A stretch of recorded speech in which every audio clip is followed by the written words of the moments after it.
Excuse my language, but Ramsey, you need to man the up. Hey, I'm Tyler. and I'm Thaleisha, and welcome to the Binge Box, where we share our thoughts on TV shows, friendships, relationships, and everything in between. Join us as we binge on all the good stuff life has to offer. On today's episode, we're going to be discussing Love is Blind, Season 7, Episode 12. It's Wedding Day. If you're new here, hit that subscribe button and hit that bell button. We have a new goal, 75 subscribers. If you're one of our return viewers, we appreciate all the love and we appreciate all the support. Let's get right into it. Episode 12 starts off with Ram and Marissa. We go back to the cliffhanger they left us on in episode 11. And basically, he just said he spoke to his family. And his family told him that his wife was still hurt about the divorce more than he realized she actually was. And now he's questioning getting married. He feels like this decision is based on his feelings and not based on logic. And that's something that he's been like trying not to do anymore, apparently. But it just doesn't make any actual sense because why would you come on a show like this? But okay. Marissa says she thought they had a bond. And he said, like, I don't want to make you feel like this is all about you, but like, I'm just not there anymore. Like, I'm not sure if this is something that I want. We've tried it. We've been here and the day-to-day is just not matching up. All the things that I was feeling back on vacay aren't the same thing that we have to experience in our day-to-day. And I don't know if that's cutting it for me anymore, Excuse my language, but Ramsey, you need to man the up. Because there's no way you drug this woman, Marissa. And I'm not the biggest Marissa fan out there. If you watch other videos, like, I don't have a problem with her, but I'm not yelling Team Marissa. But there's no way you drug this woman through an entire process from day one in the pods for you to get here a day before, 2 days before the wedding to be like, yeah, I don't even really like you like that. Like, that's insane, bro. And it's because of Ramsey did a lot of closing his mouth and not saying shit. Yeah. If you felt away about a lot of things, you should have opened your mouth and said it. But the fact that you lived with this woman for a lot amount of time, and went through it to then look her in her face and be like, yeah, I don't know if I can handle your energy. He played in her face. The energy she was having was the energy she was, and that was the energy you liked, bro. Did you just really come on the show to get a check and get some pum pum? He wanted to fight with her just so, because she had two options, and he wanted to be the chosen one. Yeah, ultimately. That's fake, which though. is messed up. Yeah. Because she could have had something real with Bowden, possibly. Which I think it would have worked out with her and Bowden. I feel like they had a lot of similarities, and I feel like the energy matched up. Absolutely, yeah. I don't think her and Ramsey's really meshed very well, but they seemed like they were gonna make it work because they both seemed like they were willing to attempt to try to make it work. Right. And in this scene, I felt really bad for Marissa because Marissa really wanted to make it work. Like, she did. She slid down the wall. She's crying and she's like, "Are you sure? Are you sure?" She's like, all the guys always say this, like, it's always the first few months, like, they love my energy, and then it's a switch. And she was like, oh, I want somebody to choose me. Yeah. And I felt really bad for her, because I'm like, damn. Absolutely. Girl. And then, I don't know if it was an edit or not, but, like, looking at the other women in their relationships, I didn't see Marissa really do anything too much wrong to Ramsey's throughout their relationship together. Like, she seemed very supportive. She seemed very chill. She seemed very bubbly. Like, she seemed like she would breathe life into you as a dude. Like, it seemed like a good girl to have around. I didn't see any real, like, I didn't see that she was annoying. Her mom. Yeah, but she got no control of that. And she barked back at her mom, too. Right. Like, she always has something to say. So I can respect that. Your mom could be an ass. But as long as you know your mom's an ass, which she's admitted, and also you not condoning it. She stands up. Yeah, like, it's your mom and you love her, so you're going to always, like, keep her in your life. But your mom said certain stuff, she's like, yo, no. Like, she barked back. Yeah. So you can respect that. And she was just really just a good time and a good vibe. So for Ramsey to kind of move like she was, like, a walking red flag. A burden. Yeah, it was crazy. The way he broke up with her was like how Nick should have broke up with Hannah. Agreed. Like, I was just like, I don't know what the phone call was, if the phone call was with his family or if his phone call was with his ex. Yeah, I feel like that's what I was questioning too. Like, did he actually speak to the ex maybe? I think it was a family and the ex, because from what he was saying, they're really close with the ex. But Marissa also said that, like, anytime he speaks to anybody, his mind changes. So I'm sure there's been other conversations we just haven't fully seen where he's, like, questioning things. And this is not just a complete surprise. as to why she asked for reassurance in the last episode. But yeah, it's still weird. Because you guys just filed your marriage license. Like, and he seemed excited about it. Yeah. And Ramsey's full of shit. He's full of shit. He's full of shit. For sure. Because the gaslighting for you to really go and act like you was ready for this and prepare for all this, sign a marriage license. I'm so excited to get married to you. Mm-hmm. To be like, yo, I don't think it's a logical crying decision. Well, she said he was crying. I don't know if he was, but she said he was crying. And I'm just like, what are you crying? He's crying because he's stressed or because he wanted to leave, not actually because he was excited. But all the signs were there. Like, I always felt like he wasn't that into her based on his body language. Agreed. He only really cared about her when she was giving him something that he could benefit with, like pleasure, which is always a red flag. Like, right. Like I said last episode, unconditional love is a real thing. Exactly. And he only really liked her when he was getting something in return. Yeah. Like, she was an F buddy for him. Basically. We never met his family. We never really seen no one on his side. That's what I was questioning. Not a family, like, not a friend. You keep talking about this family. Where are they? Yeah, we didn't see a family. We didn't see any friends. We didn't see nothing like you were trying to bring Marissa and incorporate her into your life. Right. But editing, they could have had it, and we just didn't see it because maybe his family drama free. They like to put the drama. They like to put the drama families in the show. Like, Marissa's mom's gonna get a lot of screen time because she's dramatic. Attention. Yeah, but I was just like, yo, like, he pissed me off, and you saw my reaction when I was watching it. I was pissed. Yeah, because it was unnecessary how he responded to her. It's just like the day before, bro. You broke this woman's heart for what? You could have told her from the moment she was like, yeah, I need reassurance. I need to know that you're in this. And you're like, yeah. Like, I'm here. Like, I'm going to keep you posted. You even saying, I'm going to keep you posted. You already knew, like, that you wasn't on that time. And so just say that. Don't waste her time. And then he said the classic line, it's not you, it's me. And I'm like, yo, yeah. I'll smack the shit out of you. The ultimate topper is her bawling her eyes out, expressing her feelings, and him fake crying. Like, bro, shut it up. You know not one single tear wanted to come out of your eyes. Are you sure?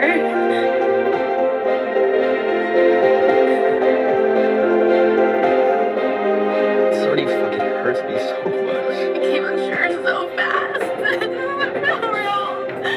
Marissa, my heart goes out to you. I hope you find somebody. You're deserving of love. It seems like you have good energy. It seems like you have a good head on your shoulders. Agreed. Seems like, you know, you're working on your lawyer stuff. Like, I hope all that works out for you. Hope your mom gets her therapy. I hope you go back and find Bowden.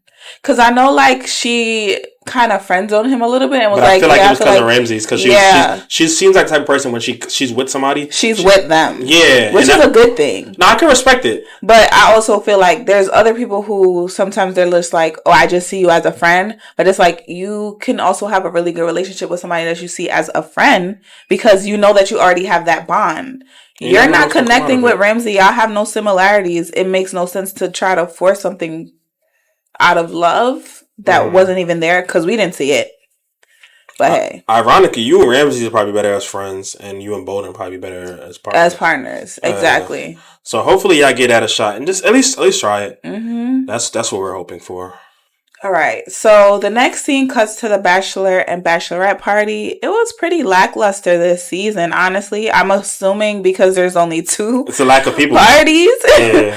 But the guys went to a Wizard basketball game where they got to actually go on the court and play a little what do you call it? It was like a musical chairs, but you have to go make a layup. Yeah, something like that. Tyler hoops. Tyler was spinning the ball on his hands and everything. Yeah. Tyler hoops. You could tell. Like I see it, I'm like, oh, all right, bro. Look at you hoop. You hooped some time in your life, Garrett. I can see why you're a quantum physicist. It makes sense. He tried. But I mean, regardless of anything, that's for the guys. I will say that's dope as fuck.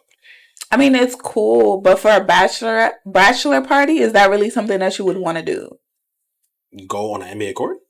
Yes. I mean, go on an NBA court, but it's like you're celebrating your singleness for the last night. I mean, I don't think that's the only thing. I mean, for most of the part, bachelor parties, I feel a lot of chill vibes, drinks and stuff like that. Mm-hmm. You still get that at bachelor game. They had it sweet. Fair enough. You get free food, free drinks. You get the vibe out there.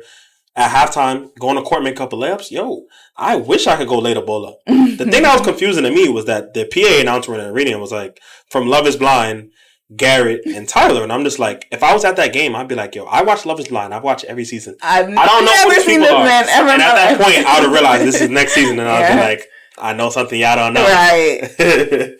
But that's why I was at a Wizards game. Well, you said no one goes to Wizards game? It was a bad game. It was empty. It was a Wizards and Hornets game. I was just like, Netflix got those tickets for cheap. Yeah. For cheap. So yeah, the boys did the basketball. The girls had a slumber party or something. I wasn't really sure what was going on there. It seemed like they had a good time too, but again, lackluster. If I'm getting married, I don't want that. Take me out. Let's do some fun stuff. Like, even if it's just for a couple hours, I'm not sitting up here in a room with half of the party. I don't know these people. And the other half is my friends, but we're all just like staring at each other because the room is dead. It's quiet. Or maybe there's music, but like, you know. You just want more energy. It's just, it's not enough energy. Energy. So the next scene, they cut to Ashley and Tyler's wedding day. Tyler comes in and he's like, immediately, I am nervous as heck. I couldn't sleep all night. I was up stressing the hell out. And then his friends pulled up. They're all shocked that he's even getting married. They're like, bro, you didn't even believe in love. Like, what is this? You was talking about marriage this, marriage that. I'm not for that. And now here we are. Which does not make sense because Tyler was married before. So how's your friends talking about you never believed in love when I've seen this man get married? Like, come on. But you know, some people will be like, F love after they've been hurt. Traumatized. After they had 3 kids. After they owe child support. After they done went through the stresses of life. You got it. Yeah. So Ashley's friends come in and they're all excited. She's happy and excited to get married. She says that she really loves Tyler and that she feels like he loves her just as much as she loves him. He makes her feel safe. He makes her feel protected emotionally. And he doesn't put her in a box. She says that he actually does really sweet things for her regularly. He makes coffee for her apparently every morning, which is something that she really likes because she doesn't even have to ask, and just shows her a lot of attention and affection, things that she appreciates in a relationship because she didn't have that before. Yeah, even though I don't like Tyler at all, based on the lies that he tells. Like, the things she says about him is, like, really dope, really sweet. Like, I feel like you watch it, if you hear it without knowing the outside information, like, if you only watch Netflix Love is Blind and you didn't have a social media account, you'd be like, oh, like, this guy's amazing. Like, but it's just, like, it's a lot of BS. This guy is a fraud. Yeah, pretty much. But then another thing I didn't like was just, like, her friends. I don't like people with those little bits of pessimism. She's just like, yeah, he's a good guy. He does the coffee thing every morning. She's like, oh, but how long is that going to last for? Or stuff like that. And it's just like, don't speak negativity into my relationship. Which sometimes it is realistic to tell somebody, like, you can't expect somebody to do that type of stuff all the time. But not on somebody's wedding day. Agree. On the happiest day of their life and the happiest day of their relationship, don't throw seeds of doubt into their relationship. Like, that's not what you want to do. Yeah, I agree. I do feel like there are moments for what I would like to refer to as realism and not pessimism. But there are moments for realism. It's just time and place. You got to know the time and place. And on this girl's wedding day is not the time or the place. Facts. Plus, you don't even know this man, technically. Like, you don't know anything about him for you to even just throw that out there. Just don't rain on her parade. Let her enjoy it. Yeah, facts. I agree. That's just time and place. Time and place. Ashley also mentions once her family comes in that she learned a lot from them, a lot of what she wants and what she doesn't want from a marriage. She talks about her father, how he wasn't really there in her life and how he wasn't really a good man to any of the women that he was with, including her mom. She mentions her grandfather and she says more so she just wants the longevity of her grandparents' relationship, but she still wants someone that can be her best friend and show up and, like, you know, show up as a friend and actually enjoy the relationship and not just being together, you know? So yeah, everyone seems super supportive, super excited.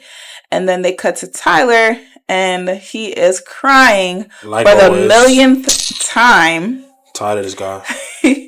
When his mom walks in, he says, like, I'm just experiencing a lot of emotions. And she's like, what's going on? Like, are you second guessing yourself? And he's like, no.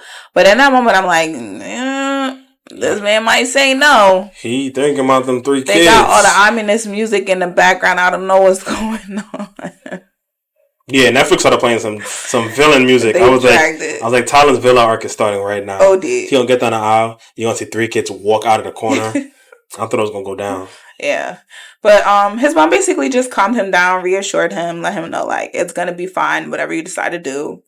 And he was calm after that. They cut to the aisle, and it's a cute little black ballerinas going down the aisle. That was really cute. I've never seen that on Love is Blind, so I like that.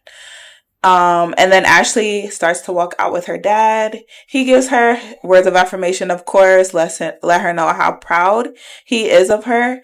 And yeah, they just go, they get up there, express their love for each other, and decide they're both gonna get married, actually. Thank God. Not thank God. Thank God. No, not thank God. I feel bad for Ashley. I don't feel bad for Ashley. I feel like she's a grown woman. She's making a decision for herself. And she's ultimately, making a blind decision, though. We're seeing certain things, but there could be more things that we're just not seeing and understanding. True. Give the benefit of the doubt. You're right. And I don't feel like Ashley's a stupid girl. Mm-hmm. I feel like she has sense enough to make a sound decision. And with whatever information she has, whether it's the truth or not, it's her reality. And it's like, if she's happy, like, just go with it. Yeah, happy, but do your thing. If she doesn't have all the information that she needs to have, the decision is only based on lack of information. Mm-hmm. If she has all the information, maybe her decision changes. It could change. I don't know how much she knows, though. Like, because she could deadass know everything. She could. She could know every little thing. That they're revealing certain things, and she already knows about it. It could be that. Yeah. But at the same time, too, I don't know. I guess we're assuming that she doesn't, though. Yeah, the reason I'm assuming is just because he said, I don't think the kids know what I look like. Yeah, there was some weird things, but we've also seen, and we were also watching that podcast earlier with the old castmates where they were like, they chop things up so much that like it doesn't actually happen out how we see it. So that could be the case where, you know, they made him repeat certain things multiple times just to get the cut that they wanted, so it could seem like, yeah, he's capping. We don't know. Maybe. We have to wait for this reunion to really... I would like to believe that he's not lying, even though we know Libras be lying. But I'm just praying for the best for them, because I do feel like they actually do make a good couple. Regardless of the fact that he could be lying. No, I think they do go well together. It's the lying part. Mm-hmm. And I just feel like... there's levels to lies. Yeah, of course. And I feel like... That's a huge lie. Yeah, that's like children and stuff like that is like the biggest lie you can carry into a relationship. Mm-hmm. Especially because the way he talk about kids and how bad he want kids. I feel like that makes God. Yeah, like, I feel like that makes it worse. Yeah. So fair enough. But, you know, the wedding was really nice. They looked very happy. Mm-hmm. So, in quotation marks, I'm wishing them the best. We gonna see that. Okay, next up we have our second and final couple, Taylor and Garrett. They're obviously both excited. Once they walk in, it's like love music the entire time. I'm just like, this is just a whole complete different energy. They have to be getting married. There's no way. They start reminiscing with their family and friends. Taylor's mom pops in and she has a little gift for Taylor. It's a bonnet that was made from one of her old blankets that she got from the hospital she was born in. I've been hiding in the back of my closet. Waiting for this day. Wait. So cute.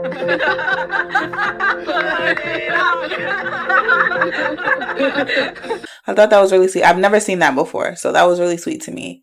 They have a little heart to heart. She starts breaking down a little bit. Very cute. Taylor's dad ends up going to meet Garrett, which was also a shocker because it's just like, why aren't you going to see your daughter first? But hey, he goes to see Garrett. I think he probably went to see his. I think he maybe went to see his daughter first. And they cut it like that. They just cut it like that to show, because that was the first time Garrett's meeting the pops, and it was just like, Cut to that. This is the first. That's scene. That's more important than him talking to his daughter. They don't really care that much. Yeah. Well, it wasn't the first time meeting, but maybe first time meeting on camera. Yes, on camera. They were like, the dad wants to be on camera. Yeah. Go now. Go right, now. Right. It was like, Steve, go into the groom's room immediately. Camera 3 on Garrett. So yeah, he pulls up. He tells him how nervous he was about the process. Obviously, that's why he didn't want to be on camera. He just really didn't understand the process and like the actual experiment in itself and how they could even possibly be in love in a matter of weeks. Or trust each other enough to decide to be married. Facts. But he said ultimately, like, once his wife talked to him and like told him, like, listen, I don't feel weird about this. I feel like this is a good decision. Like, she's doing what she needs to do. She's grown, all of that good stuff. He was like, yeah, I trust her because the wife has pretty good intuition, according to him. So he just went with it after that. Yeah, he trusts his wife. So if his wife jacking it, he would it. He would it. So I respect that. He also says he knows that Taylor would be there to support Garrett because she was there for him when his brother died, her uncle. And that kind of got him a little bit emotional. I'm guessing that's probably still a soft spot for him. But it's sweet that he embraces how loving and caring she is. Mm-hmm. And hopes that for Garrett. Knowing that he don't really know him like that, but it's like, I know how my child is, and I wish that for you. I hope this marriage is cultivated in that type of energy. Yeah, he's just like, she was there to support me, and I know if she's committing to you, she's gonna give you 100% at all times. Yeah, and that's just really good. Like, as the father in a situation, he's speaking life into his daughter's marriage and speaking life into his now son. Mm-hmm. And it was just like, this is beautiful to see. Yeah, it was just really nice. Very. So now they cut to both of her parents meeting up with her, as she is getting dressed in her wedding gown. They all are basking in the moment, just super excited, a lot of emotions everywhere. Taylor mentions that she's excited to be getting married on the 13th, which apparently her parents also got married on. So they were just feeling really good about that and very hopeful. And then we cut to Garrett meeting his parents. And his mom is immediately like, I don't know, man. The family is still, we don't know. It's still worrisome. This is a big decision. Are you sure? I don't want to tell you no, but maybe we need to turn around. And he's like, yeah, I'm sure this is the one. And then they're like, we're going to support whatever decision you make. I'm glad that they came, though, because that was another thing where they were like, I'm not sure if the parents are going to show up. They were going to come. But I'm glad that they were there. You never know sometimes. They were going to come. Watching Garrett's relationship with his parents, they were never They love him. They were never going to not come. Like, they might not even be with the marriage and not be happy for the situation, but they were always going to show up. Of course. Like, the mom was like, I still don't know if I'm on baby. Board with this. But that's what she's been saying the entire time. From the first day he brought Taylor back to the crib, mm-hmm. She was just like, I'm not sure about all of this, but I got you. Yeah. And the pops just had jokes. He was just making nothing but jokes the whole time. She also says that, like, she likes Taylor as a person and she feels like she's a genuine person and that they actually work together. Like, it makes sense. Mm-hmm. So I feel like once you think about that, like the logistics of it, sometimes you got to take the feelings out of it because you will never know what a relationship is like unless you're personally in it.